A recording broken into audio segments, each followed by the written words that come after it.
This is Red Ice Radio.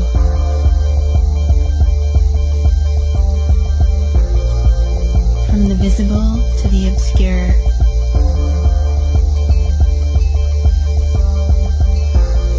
RedIceCreations.com. Welcome to Red Ice Radio. This is Henrik Palmgren coming to you from the west of Sweden in Scandinavia. RedIceCreations.com is where you can go to get more of our radio programs. We have a year of radio for free for you to stream or download and listen to at your convenience on our website.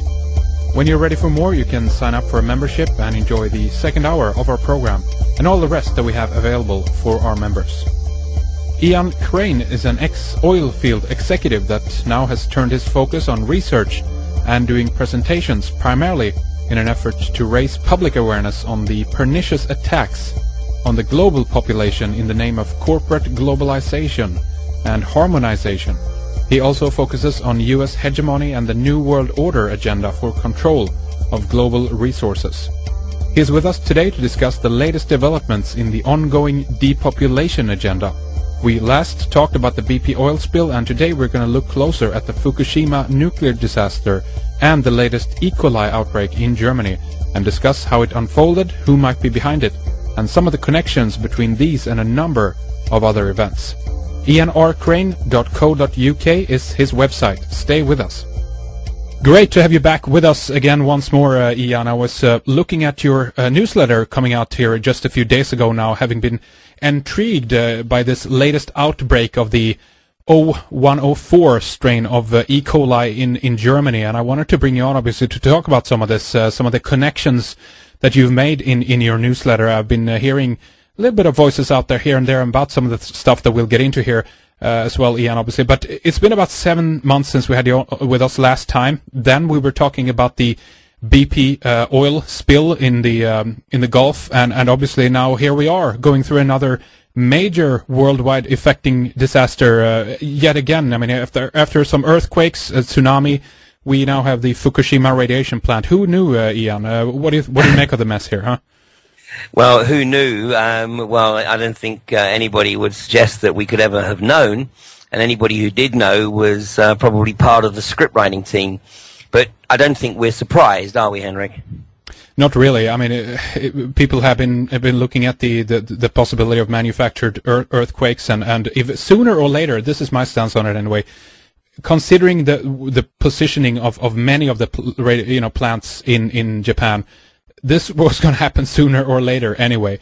And the thing, of course, I want to get into with you about later on is in terms of how much of this could have been planned, or if this was basically a jump, if they took this opportunity, jumped on it, and now try to shape and form this so-called disaster to their advantage. But we'll get into that a little bit later. I know that you wanted to just bring up, do a little recap, I guess, for us in terms of the BP situation, Ian. You've been watching this since we talked with you, obviously, last time then, and how are things developing right now on that note? Absolutely. If I remember, actually, the last time we spoke, Henrik, I was actually in Sweden doing a little mini tour. That's right, yes. I think I did 4 dates in Sweden talking specifically about the BP disaster, and in fact, one of those presentations was recorded. It was only an informal recording. In fact, I didn't even realize it was actually being recorded until the evening was over. And then I was asked if I minded it going up on YouTube. And in fact, it is still probably the most current version of that presentation that is up on YouTube. So if anybody does want to follow up on a little more information regarding the BP disaster, then anybody Googling Ian Crane BP Stockholm, they'll find that presentation.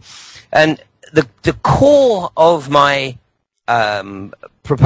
proposition is that there is an individual who was deliberately placed on the rig to make that happen, and this is an individual by the name of Robert Kalusa, Bob Kalusa.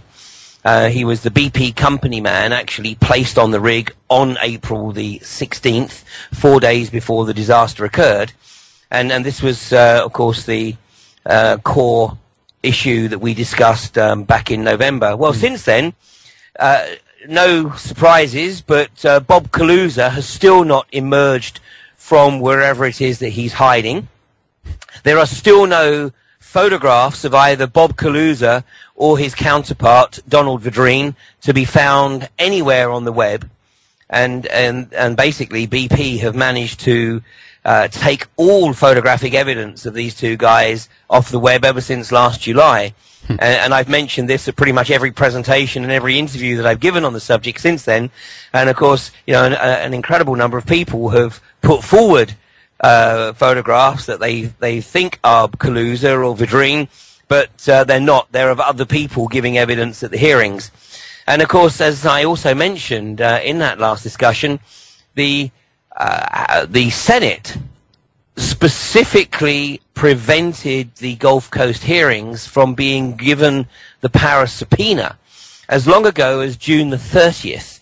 And the irony is that the proposal to give the Paris subpoena to the Gulf Coast hearings passed in the House of Representatives by 420 votes to 1. Mm-hmm. And the one that voted against is a very, very strange one, because it was Ron Paul. Really now?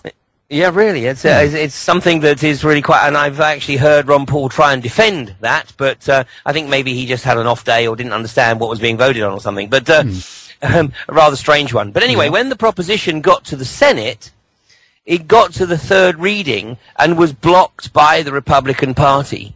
And in fact, there is a clip of this that I use in that presentation that was recorded in Stockholm. It is also up on YouTube.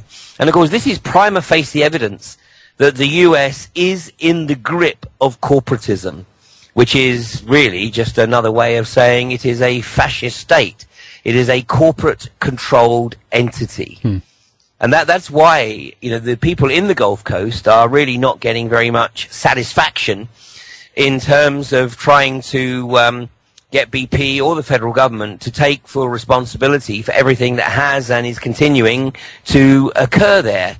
And the great tragedy, Henrik, is that nothing is being reported outside of the Gulf Coast area. So even people living 100 or so miles inland from the Gulf Coast have no idea, unless they actually take a trip down there themselves, they have no idea of the magnitude of the problems in this area. And people have died, people are dying, and it's a combination of factors. It's the respiratory illnesses that are being caused by breathing this oil Corexit mix. And what we, of course, also know categorically, which was just supposition when we last spoke, but what we know categorically now is that BP introduced into the Gulf of Mexico genetically modified microbiology with the specific intent of using that microbiology to help in the cleanup process, to literally consume the oil. And this is part of what has turned that whole area of the country into a laboratory. And this has nothing to do, this is a separate thing from the Corexit. It's separate, completely separate from the Corexit. And, I mean, it's still proving to be very, very difficult to find independent labs who are prepared to work on this, because basically what's happened is BP has thrown money at the community there, and it's made sure that the universities are all bought and paid for. They've literally thrown massive grants at all the universities in the Gulf Coast area, but all of the grants come with strings attached, and those strings are that basically the university shall not criticize anything that BP says or does within the Gulf Coast region. Right. And when it comes down to small businesses, you know, they're giving small businesses either contracts or just simply paying them to not do anything counter to the interests of BP. Yeah. Now, the most extreme case, and I'm looking at the accounts, the published accounts of BP's claims and government payments as at the 7th of April this year. And they have paid out a total of 62 million, and the line item is called behavioral health payments. Behavioral health payments, was this solely from BP, or was it government money as well? No, this is solely BP. This is solely from BP. Right. But this is a crass euphemism for buying people's silence, basically. It sure sounds like it.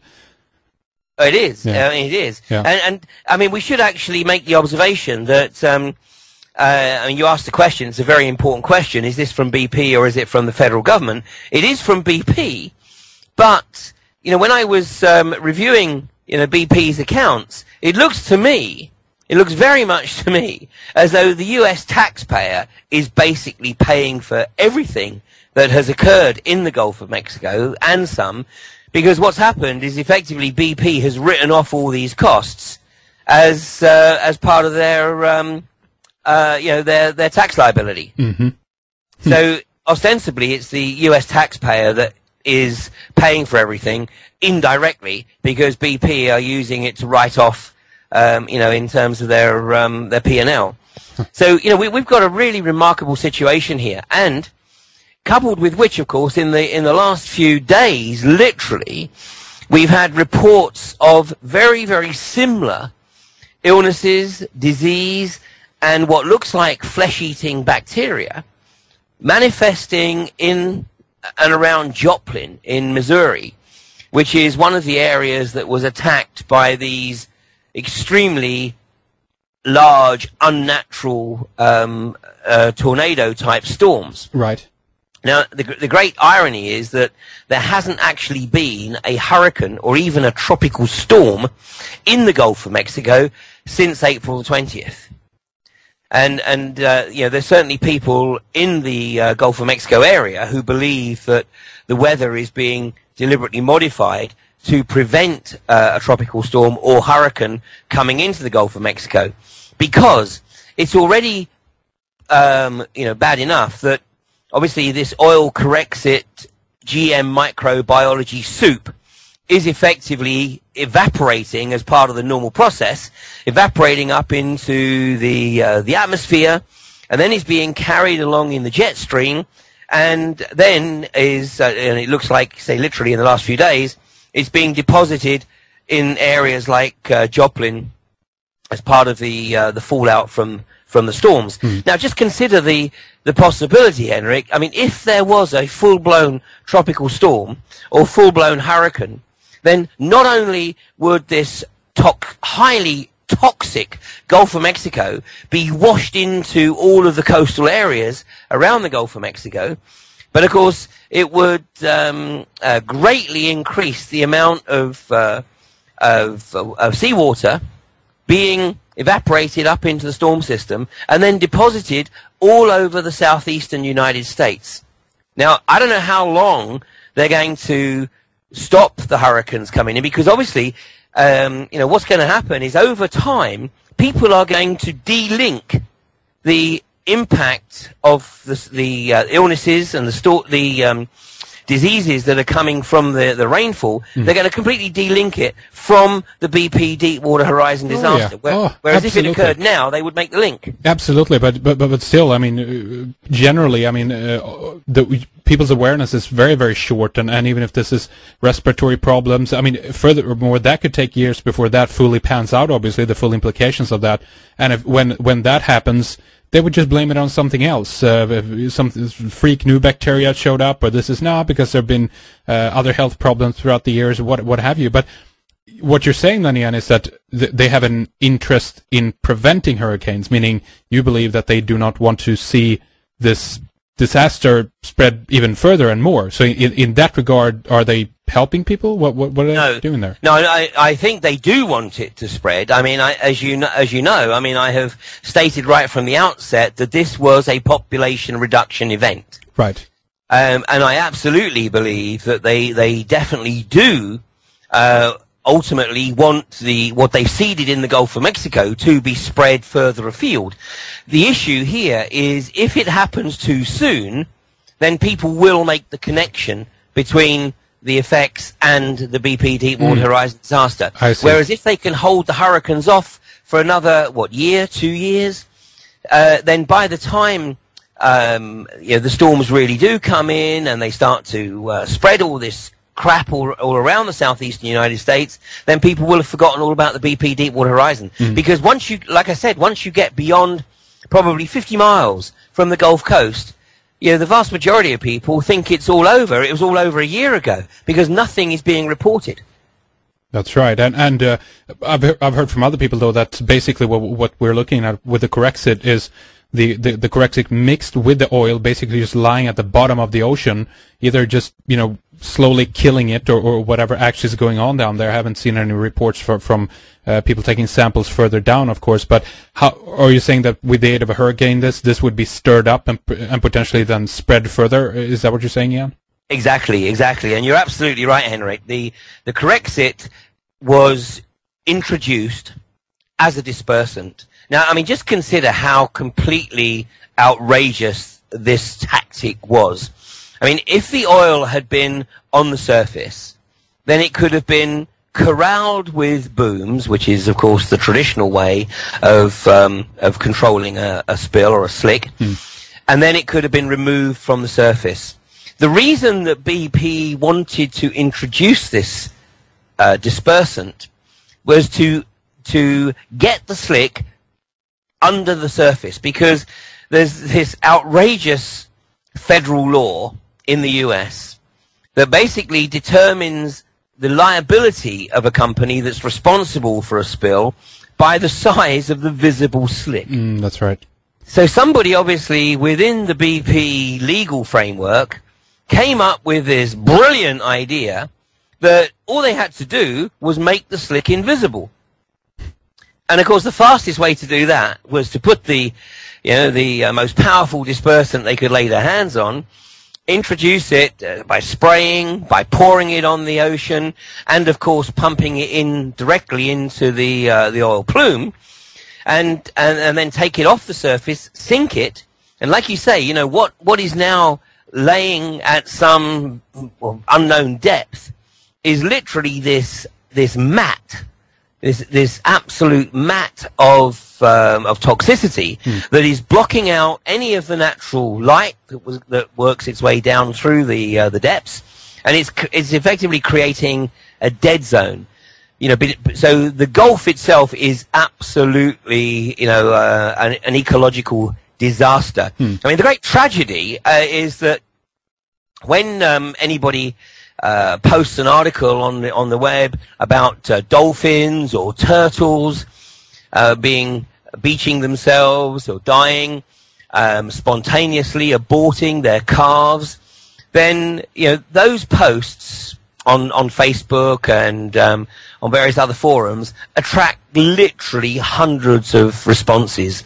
And yet when there's a post about somebody who is dying or even has died, then, you know, basically it doesn't get any attention whatsoever. And it's like people want to literally just close their minds to the human stories and just focus on the tragedy of the dolphins and the turtles. But you know, the same thing is happening to the human population.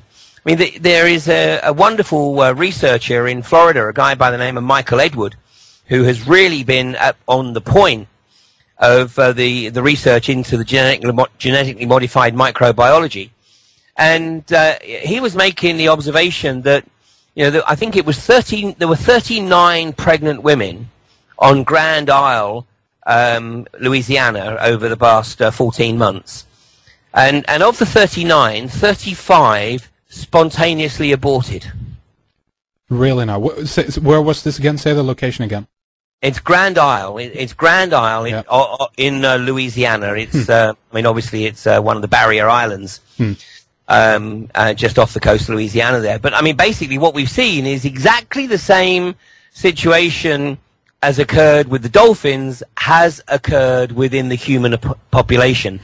And Michael Edwards also makes the observation that you know, one of the great unknowns is how rapidly this microbiology basically goes through HGT, the horizontal gene transfer, where what we've got is literally the microbiology here crossing between species. We have absolutely no idea where this is going. I mean, we could literally, in the most outrageous scenario, we could literally be looking at something here that creates transhumanism. Okay, tell us a little bit more about this genetically modified microbe. Is that what it is? And again, is this primarily stuff that's coming from Michael Edward, or what more do you know about this microbe? Names or where it comes from, Ian?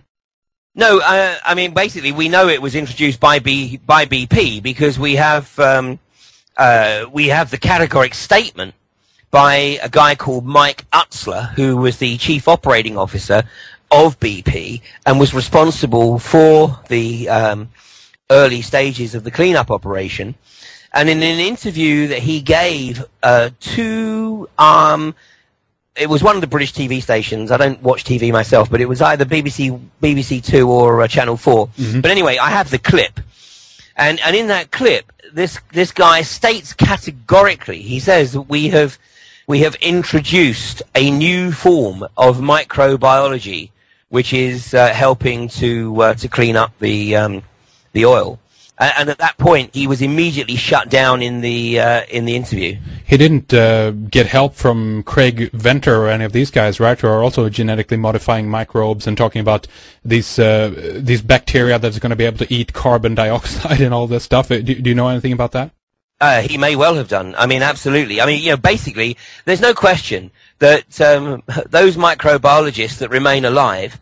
Yeah, that's a good point. It's been a pretty high-risk occupation, hasn't it, over the last decade or so? Yep. But there is no question here that they have effectively turned the whole area into a laboratory. I mean, it is an unprecedented experiment. We really have no idea where this is going. And of course, the fact that nothing is getting reported, even in the USA. And I mean, I'm speaking to the Gulf Coast activists who live in the area on a regular basis, and they are literally exasperated. I mean, exhausted and exasperated in their efforts to try and sort of raise awareness of what's actually occurring. And like I said, because it's not getting reported, people think it's all done, it's all finished, right? And they just don't want to know. So. CDC is warning about zombie apocalypse coming to the United States. Are these hints about in what aspects do you think that this might be developing into some kind of or changing the human being? How is it possible to do that, Ian? Well, I mean, we've got the other ingredient now of radiation, and I think that it's pretty well accepted within the United States that the information being given out by the federal government regarding radiation levels is not even worth the internet ink that it's written with. And once again, I don't think we're going to know or perhaps appreciate the full implications of this for a long time to come. But I mean, imagine the worst case scenario where what we've got is genetically modified microbiology, which is having an accelerated development because of the radiation that is in the atmosphere and falling into the water. Then we've got this microbiology that is literally crossing species through the horizontal gene transfer. Coupled with everything else that's attacking humanity right now. And I mean, where do we start? I mean, GM food, vaccines, bisphenol A, chemtrails, herbicides, pesticides, and of course the list goes on. Yep. Not even to mention the pharmaceuticals. But, something is occurring here that is not in the best interests of humanity. And we're really coming back to, I think, almost the discussion that we had, some years ago now, where we're getting into this period of time, this period of humanity's evolutionary process, where, we either literally wake the fuck up and smell the coffee and realize what's going on here and rise through it and use it as a springboard, or we literally participate in our own self-destruction. Yeah. Because if we take it to the extreme, we know that these guys have written in tablets of stone, i.e. the Georgia Guidestones, that their ultimate goal is to reduce the population, planetary population, to under 500 million in balance with nature. I mean, these are, of course, these statements are from the 1980s. They're all based on ecological models which have been proven to be a complete crock. But nonetheless, you know, the Agenda 21 proposition is alive and well, particularly within the green movement. And these people, some of these guys, are gagging at the prospect of a mass population reduction. And it's happening, you know, right before our eyes. I mean, the population is increasing, but only because we're keeping people alive longer with pharmaceuticals. So in other words, their quality of life is diminishing, but we are keeping them alive longer. We see this in, you know, in the care homes, where people are literally, you know, basically kept on this mortal coil with the phenomenal cocktail of drugs that's pumped into them. But at the other end of the spectrum, the birth rate is falling. And the birth rate is falling at 1% per annum, and has been for the last 20 years. And the only part of the planet where the birth rate is actually increasing is sub-Saharan Africa, but it's not increasing at anything like you know, the rate where it's falling in the rest of the world. And what we see this in the West, because one, we've got the economic pressures where literally couples can't afford to have children unless they're drawing state benefits. Coupled with the phenomenal drop in fertility, particularly male fertility. Right. Bisphenol A, as you mentioned before, helpful ingredients in this cocktail of depopulation, if you will, that is happening. Absolutely. Exactly. And of course, the bisphenol A is ever present in the linings of the plastic bottles, it's the lining of tin cans. But, you know, we add to that 40 years of the birth control pill, which, you know, of course, the estrogen isn't all absorbed by the female body, so the excess simply gets peed out, and it literally goes back into the recirculation system. And, you know, so in fact, there's studies been done by my local university here in South Devon, at Exeter University. It was about 18 months ago now, where they established that every city where they tested the water in the UK, in every city, the water tested positive for estrogen and for SSRIs, which is the selective serotonin reuptake inhibitors, otherwise known as antidepressants. So ostensibly, I mean, what is occurring here is that the population is being unwittingly drugged. And of course, in those countries like Ireland, in Southern Ireland, where the water is fluoridated, then we literally have the mass drugging of the nation, and that's before we get into you know, vaccines and everything else. Well, exactly, and that's your zombie apocalypse right there. I mean, we don't have to go far to see it, actually, if we think about it. And it's amazing the human beings overall are we're still here, we're kicking around, most of us, but you know, we're on a slippery slope here, obviously, and people who are not, you know, waking up to this fact and trying to take, you know, measures, if you will, in order to you know, do things that are beneficial to their health in terms of filtering their water, or trying to get access to some good food. And of course, there's a certain point when you reach beyond, maybe, where it's very, very difficult, depending on, specifically when we look at the Fukushima situation, radiation. I mean, how much can you protect yourself against that if you don't have a survival bunker, you know? And the question is it time to go into that already anyway, if you had it? And it's very confusing. I've been finding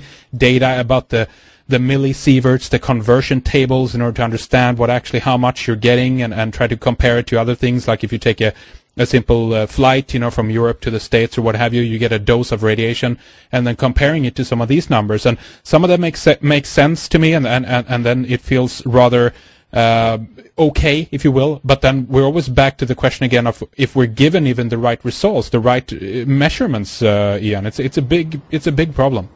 Well, it is indeed, and so consequently, it is a classic illustration of the fact that we actually have to take responsibility for ourselves. And you know, just with the radiation, for example, I mean, the irony is, of course, that the Japanese have one of the highest levels of iodine in their natural diet, which is, of course, a prime ingredient to protect oneself against exposure to radiation. It's actually often discussed as one of the primary reasons why the effects of Hiroshima and Nagasaki weren't even greater, and that's because of the iodine content in the natural diet. And right now, I mean, anybody who basically isn't taking some kind of iodine supplement in some way, shape, or form is perhaps, how should I say, not taking due care of themselves. Mm-hmm. So whether it's something like kelp, whether it is iodine tablets, spirulina, I mean, the information is certainly freely available. I mean, people don't have to spend too long looking at the web to look at suggested ways and means that they can help reduce the impact of the radiation. Now, obviously, the issue here is it's something we can't see. You can't hold it, you can't feel it, you can't smell it. So, does that mean it isn't there?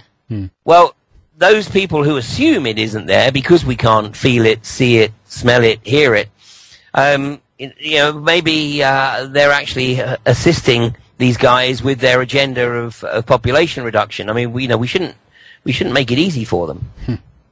What about looking at things in nature? I don't know, again, how many things would change depending on the levels of radiation. People have been talking about what is happening on the leaves or if other things around them when you have rain coming down, for instance. Yeah, because, again, what we're looking at here is a situation where, depending on the jet streams, depending on where the precipitation is happening, meaning that it could be... It's happening in Japan, right? But it could mean you might suffer more in the States or even in Europe, depending on where the streams is taking the radiation. Well, certainly, I think that the high risk is the next generation, and particularly in the States, where basically the whole of the food chain is totally screwed up in the States, as we have discussed before. I mean, the Organic Farming Association in the US have basically conceded defeat because almost all animal feed now is contaminated with GM crop. I mean, all of the alfalfa crop in the US is effectively GM contaminated. It's extremely difficult to get hold of organic food in the US. And of course, even food that is labeled as organic in the US can still have contamination of up to 10%. I mean, in Europe, it's still, I think, 0.17% contamination. So in Europe, in theory, it's as close as we might be likely to get to organic for a while, at least. But well, they're working on changing that. We know that. I was going to say more of that later. Yeah. But in the US, it's extremely difficult, and that's why so many people in the US take food supplements and vitamin supplements and mineral supplements to supplement the normal diet, because the normal diet just does not have the nutritional value that a natural crop should have. And what impact is the radiation going to have on that? Well, it ain't going to make it any better, is it? No, that's right. So we're talking about the big picture here, obviously, about a depopulation agenda. This is it's being carried out from a number of different fronts, if you will, if you consider this to be a kind of a warfare, if you will. Should we get into the E.coli outbreak in Germany, Ian, right now, and talk a little bit about that and tie that into the picture here as well?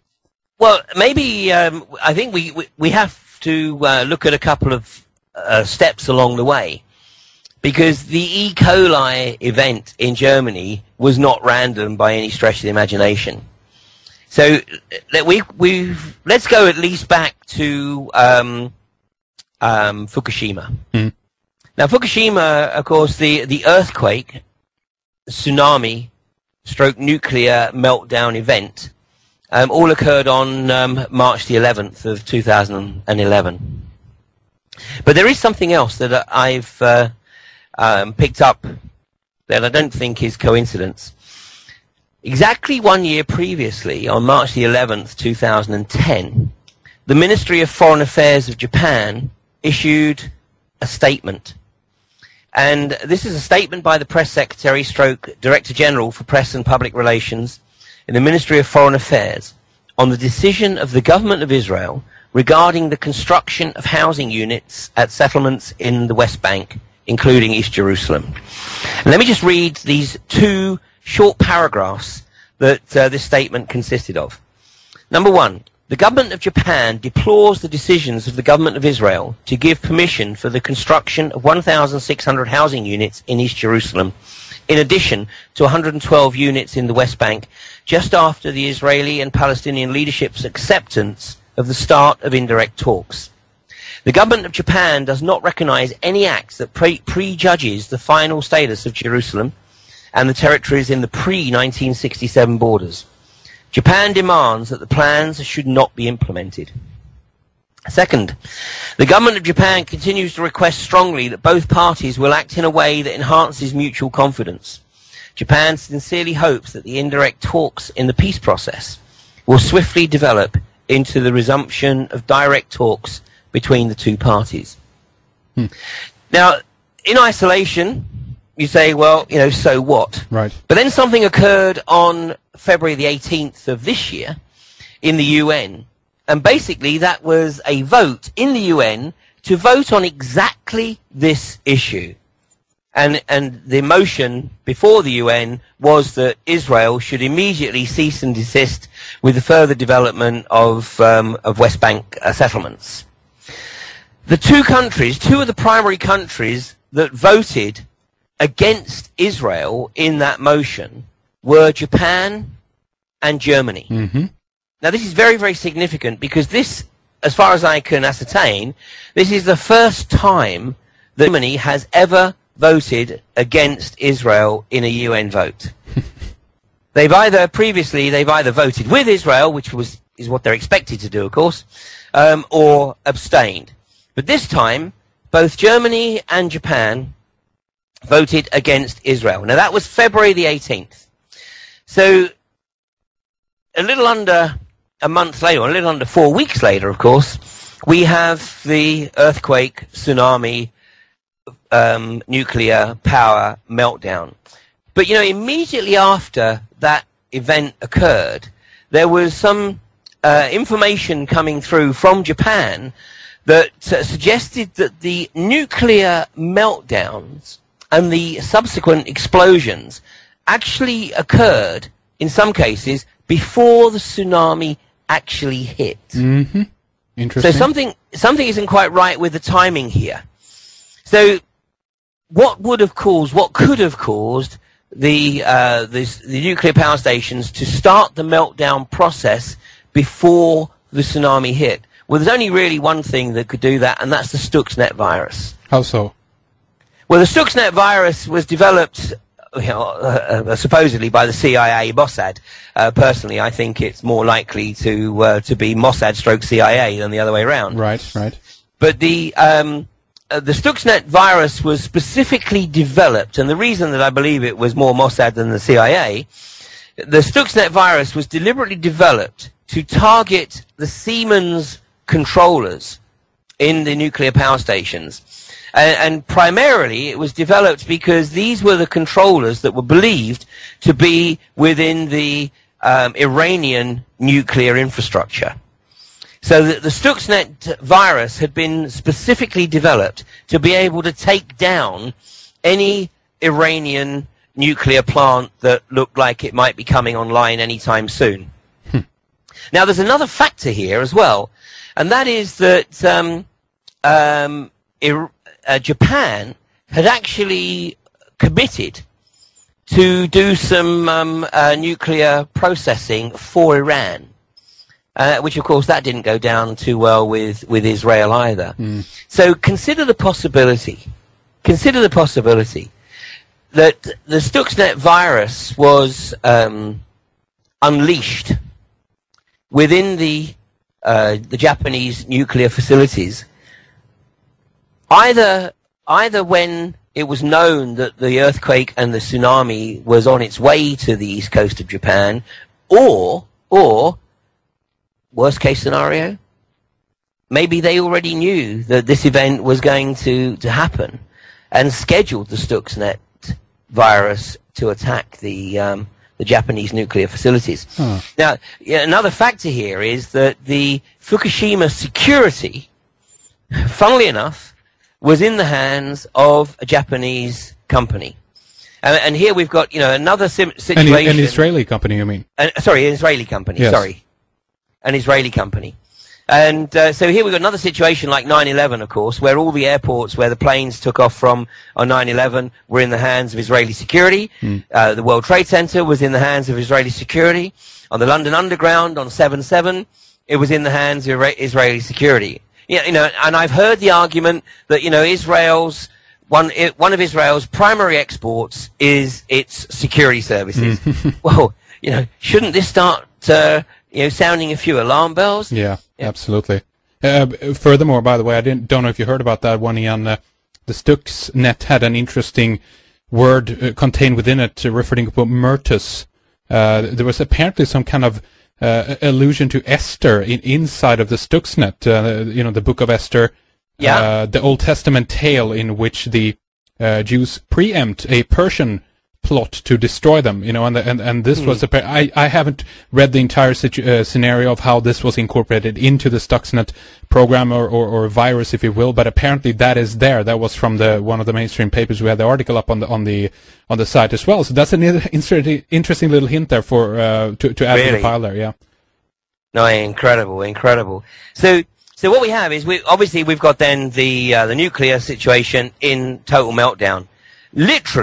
Literally, I think it was 2 days later, Angela Merkel announces that the German government are immediately decommissioning all pre-1980 nuclear facilities in Germany. Now, why would they do that? Because Germany isn't exactly susceptible to tsunamis, right? Yeah. There's not going to be too many tsunamis coming in off the Baltic or up the Rhine. Right. So why would Germany shut down their nuclear, or announce that they're shutting down their pre-1980 nuclear facilities? Well, could it be that Germany, within its security services, has some players there who are very, very astute at watching what's going on in the deep geopolitical arena? And the reason I make this observation is because in the immediate aftermath of 9/11, the German Minister of Intelligence, von Bülow, immediately grounded all Lufthansa Boeing aircraft. And all of the Boeing installed computer equipment was stripped out of the Boeing aircraft. And of course, von Bülow has actually been probably the closest we've got to a 9/11 truther within the European government structure. With the along with probably a guy called Michael Meacher in the UK, but Michael Meacher was neutered a few years ago. But von Bülow was clearly, very much on the ball, and because of the supposition that these planes that had allegedly flown into the World Trade Centers and the Pentagon and crashed in Shanksville had been hijacked remotely, and of course this is a technology that Rabbi Dov Zakheim was also very closely associated with, and of course he's one of the signatories to the PNAC document, Rebuilding America's Defenses, which was published in September of 2000, and on page 51, contained that remarkable paragraph, which said that the transformation may be a long one, i.e., the ability to bring on the American public to buy into the American agenda of global control. I said that they would actually have to have something like a new Pearl Harbor. It was a catastrophic and cataclysmic event like a new Pearl Harbor. And, of the 27 signatories of that document, when it was published in September of 2000, 10 of them went straight into George W. Bush's government in January of 2001, and Rabbi Dov Zakheim was one of them. Now, Dov Zakheim was Donald Rumsfeld's comptroller at the Pentagon, and it was actually Zakheim who on September the 10th of 2011 announced to the world's press that the Pentagon could not account for $2.3 trillion. That's right. So the Zakheim link to Boeing and to the possibility of these planes literally being hijacked by some form of remote control clearly spooked the Germans, which is why they grounded their Lufthansa Boeings and stripped out all of the Boeing installed computer technology. So now what we've got here is a situation where very similar, where just 2 days after the Fukushima meltdown commenced, then we've got the German government basically stating that they are going to immediately decommission all pre-1980 nuclear establishments and wind down their entire nuclear program so that they have no nuclear capability by the year 2022. See, that's interesting because I did not see that story before you alerted me to it. But the interesting thing in Germany here is that there's been an incredible amount of people since the Fukushima disaster coming out, in Germany, out onto the streets, demanding, if you will, then the government to look into viable, other options for energy, generating their energy, basically. And so the question is, if they've already done this decision, what is the reaction from the people we see on the street? Is that just an implementation and a further, if you will, popularizing the idea of decommissioning the nuclear plants? Or why do you think there's so many people were demonstrating out in Germany after that? Yeah, maybe it is. I mean, I don't know. Maybe it is, a bit of the cover for it. Yeah. That then the German government could say, "Oh, we were just bowing to popular reaction." Exactly. That's what I was thinking when I read that. When in reality, it's a matter of public record that right. Angela Merkel stated this intention way before there was any public reaction. Yeah. So consider the possibility that in making this announcement, Angela Merkel had effectively neutered the opportunity to target its nuclear facilities with the Stuxnet. And the reason obviously being that, Japan might have been getting some retribution for, one, its press statement of March 11th, 2010, two, its voting against Israel in the UN on February the 18th, and three, its agreement to do some nuclear fuel processing for Iran. So, who is the sovereign nation that would perhaps have most to gain by attacking Japan in this way? And if they had attacked Japan because Japan had taken the decision to make this stand against Israel, did Germany feel that they might actually unleash the Stuxnet on them? Well, by taking obviously the nuclear issue out of the equation, everything goes quiet until all of a sudden we have this E.coli release in Germany. Mm. And initially, of course, it's announced that it's coming from Spanish cucumbers. And of course, over the next 2 or 3 days, this completely destroys the Spanish cucumber market. And now you've got Spanish farmers, desperate for some kind of compensation because obviously their income from their crop this year has been completely wiped out. Mm-hmm, yeah. But then it's established, oh no, it's not the cucumbers. And by the way, of course, it was organic cucumbers, which we have to also focus on. It was organic cucumbers. Yeah. So we move away from organic cucumbers, and now it's organic bean sprouts, with the emphasis again on the organic. And of course, we've got the same situation now with the bean sprout crop as we have with cucumbers. But then, fortunately, Germany does still have some considerable scientific capability, and the Koch Institute did their own analysis of the E.coli, and what they discovered, of course, is absolutely remarkable, and that is that this particular strain of E.coli is pretty much resistant to every form of penicillin on the market. Mm-hmm. And this doesn't happen by accident. I mean, this is a laboratory culture. To develop an E. coli strain that's pretty much resistant to every form of penicillin that's available. I mean, this has to be developed over months or years to reach the point where it can be unleashed and there be no known antidote.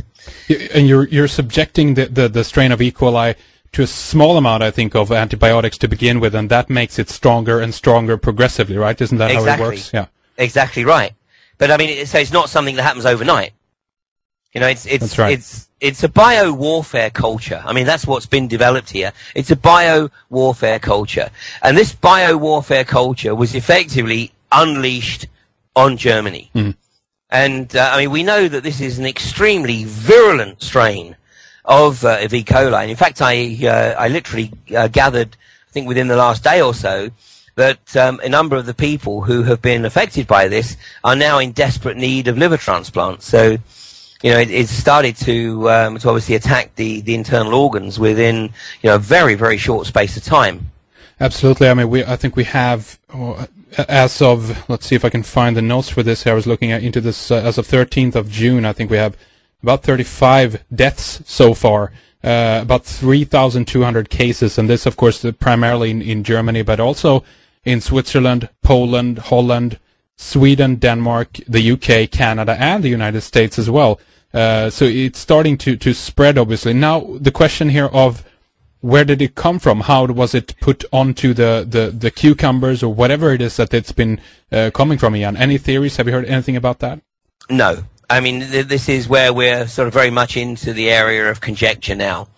I mean, it's still very, very early days here. But, you know, let's consider the possibility that that Germany was absolutely right on the nail with their observation about the Stuxnet virus attacking the nuclear facilities in Japan and wanting to protect themselves against a similar attack, announcing their closing, shutting down of the nuclear program in Germany, and then thinking that it was all over, and of course now being shown that actually, you know, don't worry about the Stuxnet because there's other ways we can nail you. And this actually has a sort of a double benefit for whoever it is that's unleashed this, because it's certainly obviously trying to send the message of, you know, you don't mess with us. Because if you mess with us, you know, look at what we can do. We can unleash this crap on you. Yeah. But what it's also done is it's also tainted organic food. And of course we know that, you know, a massive part of the Codex Alimentarius agenda is to completely eradicate all natural farming. And Germany has been at the absolute forefront of the resistance in the EU against the importation and growth of GM crops. In fact, I mean, Germany has, I think, a very large. It certainly has the largest proportion of biodynamic farmland in Europe. But even so, that's quite a small percentage. But as of 2010, Germany actually had 5.2% of its total farmland, its arable farmland, was labelled as absolute 100% organic. And this is something, of course, that's very, very important to Germany. I mean, obviously, it's a country of a very, very balanced economy. I mean, it's the country in Germany that's retained a very strong manufacturing base. That's right. But it also has a very, very strong agricultural base. And it hasn't been targeted with by the biotech industry in the same way as the biotech industry has targeted the US and even the UK. So, you know, it's a double whammy for Germany, because we've got potentially it was the nuclear facilities that would have been attacked first. Now they've gone for the organic food. So how do you think, well, they will be able to, if so, protect themselves from from a potential virus, then, if that is what they're being targeted with? Because again, we're looking at 2022 at the earliest, and again, these things always, usually anyway, if this is true, let me put it that way. And the reason why I say this is because we've heard promises here in Sweden of them decommissioning, the government's decommissioning our nuclear power plants up here. And that has been drawn out for, I don't know how long now, 40 years at least, 30 years, and nothing is happening. In fact, that they're going in the opposite direction. So the question, of course, is this really the truth that we're getting from the German government? But let's say it is, Ian. Then this is still going to take a whole, heck of a long time, if you will. They need to find viable options, something else to go over to. So will they be able to do that in time? This will still be a big threat, correct? Oh, without any shadow of doubt. And I mean, we're in this great period of transition right now. That's for sure. Because although, you know, as I've discussed with you before, you know, although there is more than enough oil on the planet to keep us moving for the next probably 100+ years, in reality, it's an old technology. We don't need to be using oil. I mean, you know, consider how outrageous it is that we are still using a technology that's effectively 140 years old as our main means of transportation. Mm-hmm. Yeah. Yeah. You know, you look at every other area of advance in technology with the exception of our fuel. And you know, we go back to the late 19th century. And, I mean, Henry Ford was instructed to stop building the electric car by John D. Rockefeller in 1896. In the 1890s, there was 2,000, I'm going from memory here, but I'm not far off the mark.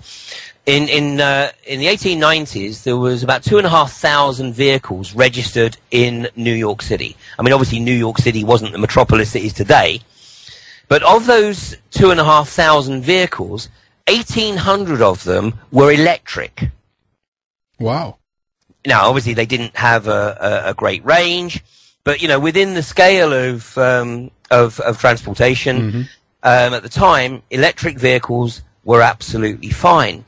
And of course, you know, the Rockefellers were the ones who actually bought up the electric tramways that had been built in many of the cities around the US, buying up the tramways and then putting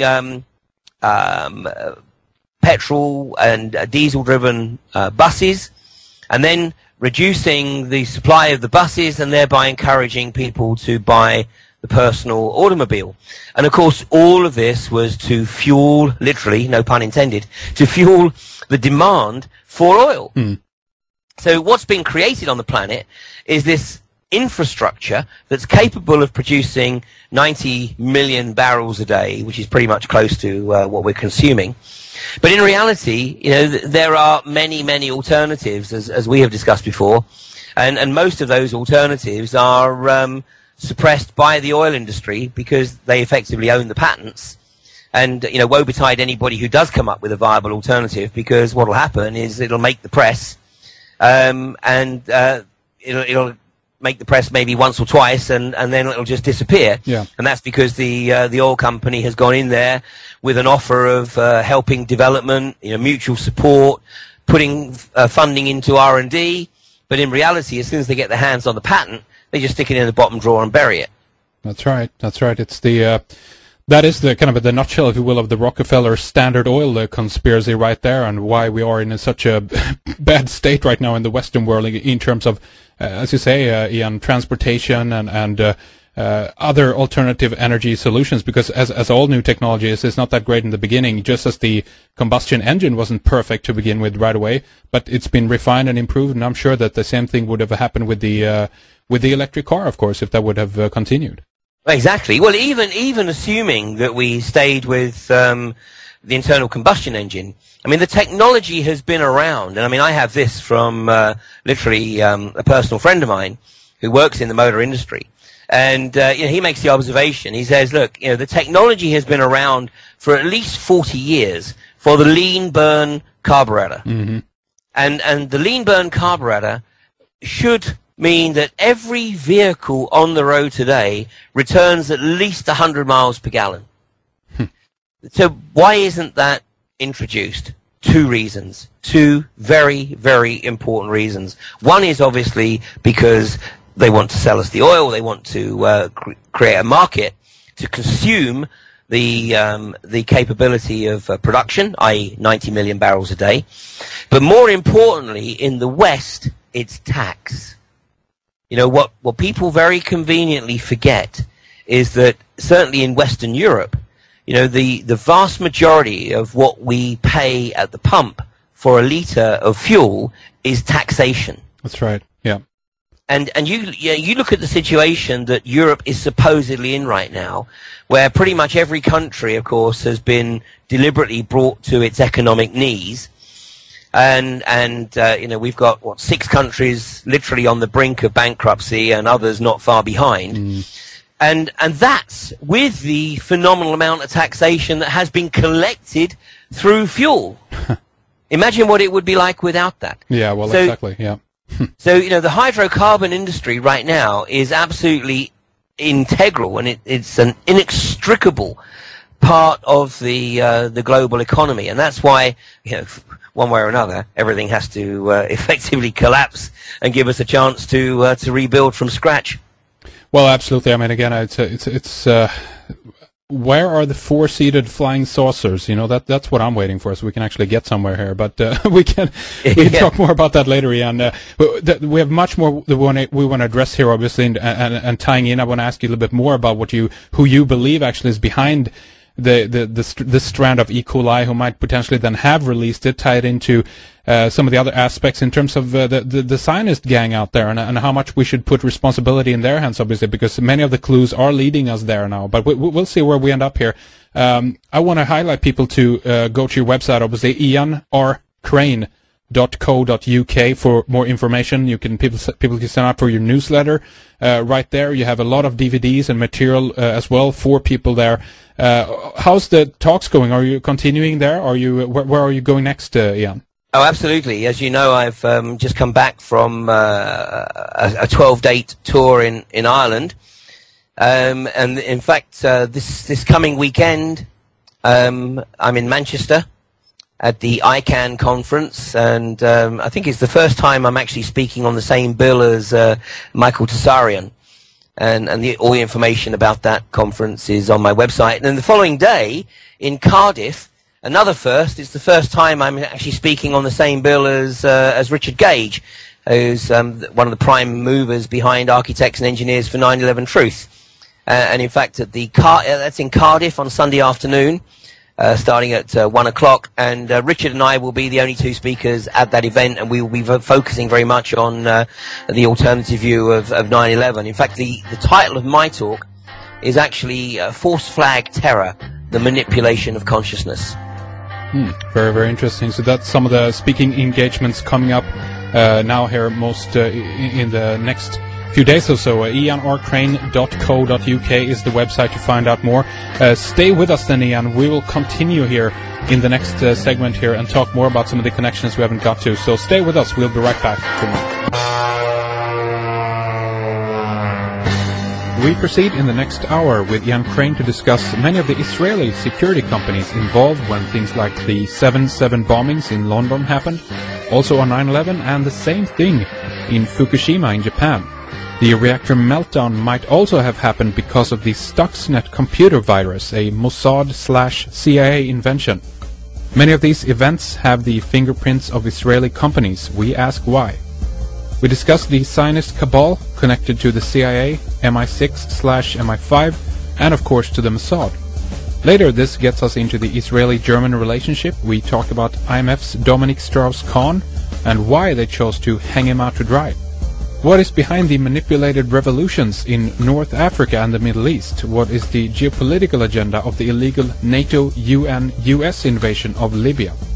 We finish discussing the larger picture, zooming out and discussing the global awakening, the unknown variables of possibilities related to the spiritual nature of our experience, the importance of non-compliance, and where the sun with its increasing solar activity might take us in the near future.